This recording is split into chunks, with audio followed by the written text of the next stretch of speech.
Hi there, I'm Mike Larson, host of the MoneyShow MoneyMasters Podcast, and I'm coming to you from the MoneyShow Las Vegas. Today I'm speaking with Kristina Hooper, Chief Global Strategist at Invesco, and Ed Yardeni, President of Yardeni Research. Thank you so much for joining me here. Thank you. You know, after listening to what you had to say here, I felt like the title of this podcast should be The Triumph of Optimism. It really, Ed, you've been a noted bull on the market, and Kristina, your base case is pretty bullish. Why don't you sort of abbreviate it for people who are watching this, what you're seeing in the markets and in the economy at this point? So what we're seeing is that stocks are reacting positively. I think that despite the concerns that the Fed may not be giving much easing or could even hike this year, there's a lot of positive sentiment. Some of it has just been driven by improvement in earnings and expectations for earnings this year. Some of it has been driven by expectations around deregulation and what that can do. So I think there are a lot of components to it, but in general, I think this is an environment that's supportive of risk assets and properly so. Yeah, I think the past 3 years, the economy has admirably demonstrated its resilience. I mean, the Fed raised interest rates from 0 to 525 basis points over a very short period of time, and yet the economy continued to grow. I think we should observe that. We should conclude from that the economy may continue to be resilient. I mean, clearly, there are going to continue to be stresses and strains. I think the Fed is done, and that there is a possibility if inflation sticks its ugly head again that the Fed will have to raise rates. But the more immediate concern, of course, is uncertainty about tariffs, and maybe soon we'll have certainty about tariffs and it won't be all that happy. But all in all, I think the economy may very well continue to grow. Why do you think the market, and this is for whomever wants to answer, has been okay with the Fed that originally was projected to cut, 6-7 times, then we got a couple, and now they may be on the sidelines, or even some people argue for a hike? Why is the market copacetic with that? I think it's what you said, earnings. Yeah, earnings. Earnings have been really strong. It looks like the fourth quarter is coming in like 12%, 13%. Some analysts at first thought 8%. So it's coming in strong. And look, I think that one of the reasons the economy is also doing well is we are seeing a technology-driven, productivity-led economic growth, which is very, very solid growth. And so I think technology has to be factored in. And clearly the stock market has been quite exuberant about technology, and right now it's trying to sort out, what's going to be sustainable and not so, particularly with regards to AI. And I would just say earnings growth is broadened too. So it's not as narrow as it had been. And so I think this reflects the potential for continued broadening of the stock market. Within the S&P 500, right? Yeah, absolutely. The Russell 2000, that's not so much. But I think that comes. And that was a great point that I thought you brought up. You talked about some of the things that should do well with quotation marks around it, and that's things like high yield, that's things like small caps, some of the more cyclical parts of the market, and that does seem to be what's moving now. And I know, Ed, you've talked about financials, and obviously that's been strong. So thoughts on sectors and assets, what you think is going to work for 25? Well, I think financials is an obvious winner just because deregulation can so easily impact financials and so quickly. Other areas of deregulation might just not have an impact as quickly, and I think that's just sort of the obvious low-hanging fruit. I think for small caps, that's going to be dependent upon an economic reacceleration, but that's my base case for this year. I mean, would you settle for mid caps? Oh yeah, I think actually mid caps really are the most attractive. Yes, the sweet spot for this year for sure. They're not too expensive. They're probably better at delivering earnings.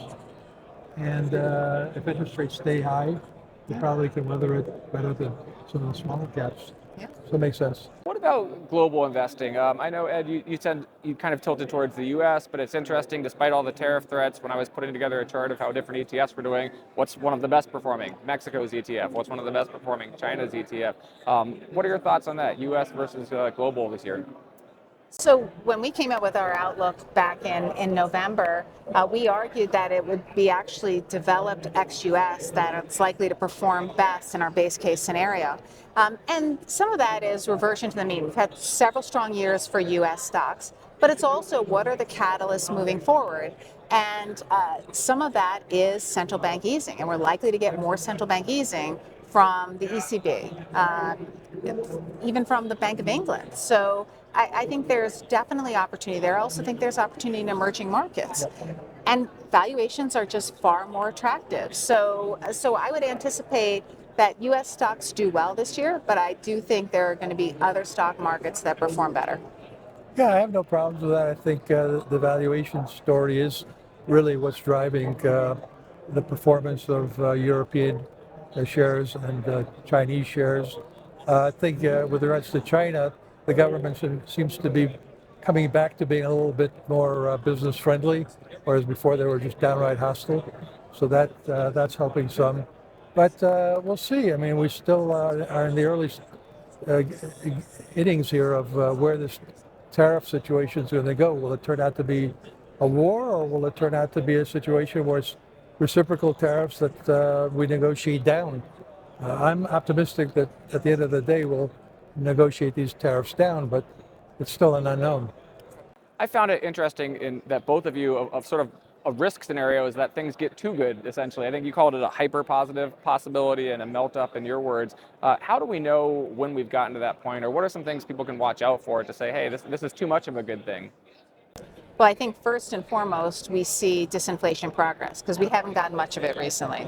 And that includes inflation expectations coming down, because that's the only thing that will get the Fed comfortable with continuing to ease.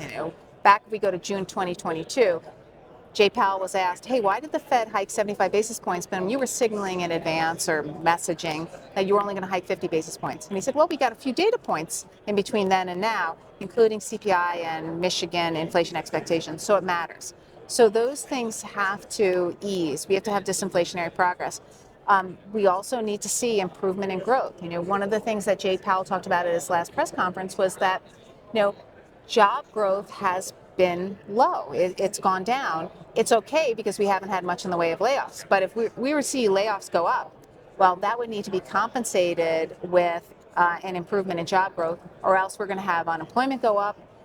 That could be problematic. So I think continuing to see a pretty tight labor market is also part of the equation in terms of going to an upside scenario from the base case scenario. Yeah, I think in terms of a melt-up scenario, the concern would be that the market continues to go up on valuation, where we know that valuation multiples are already quite high, very high, not that far away from where they were before the tech wreck in the late 90s, early 2000s. So we want to watch those multiples. Ideally, the market goes up on earnings. I think earnings have been strong, will be strong, but I would say the valuation multiple will be the tip-off. Any final thoughts on this market? I think I loved your comment that you said something like, it's good to be permeable because the market is permeable, or something like that. If I'm butchering your words. I think that there's always volatility in the markets. We have corrections. We have bear markets. Bear markets are usually associated with recessions. Corrections are associated with fears of recession. I don't think we're going to have a recession anytime soon. Doesn't mean we couldn't scare ourselves into a correction. Especially over an issue like tariffs, for example. But yeah, I mean, I've got the S&P 500 at 7,000 by year end and 8,000 by the end of next year and 10,000 by 2029 on earnings. So I remain bullish. Any final thoughts you'd want to? Yeah, I think the biggest risk in this market environment is that investors get spooked and get out. We saw that during the global financial crisis, and certainly I think that sentiment has gotten more negative. If we look at the AAII sentiment index, the bearish sentiment has gone up dramatically in like 4 weeks. And so I think to me that's the biggest risk is you get out, you lock in your losses, and you miss out on what is very likely to be a significant rally if we get a sell-off. So I'm of that camp. I do think it's important though, especially given this year where there are so many different possible outcomes.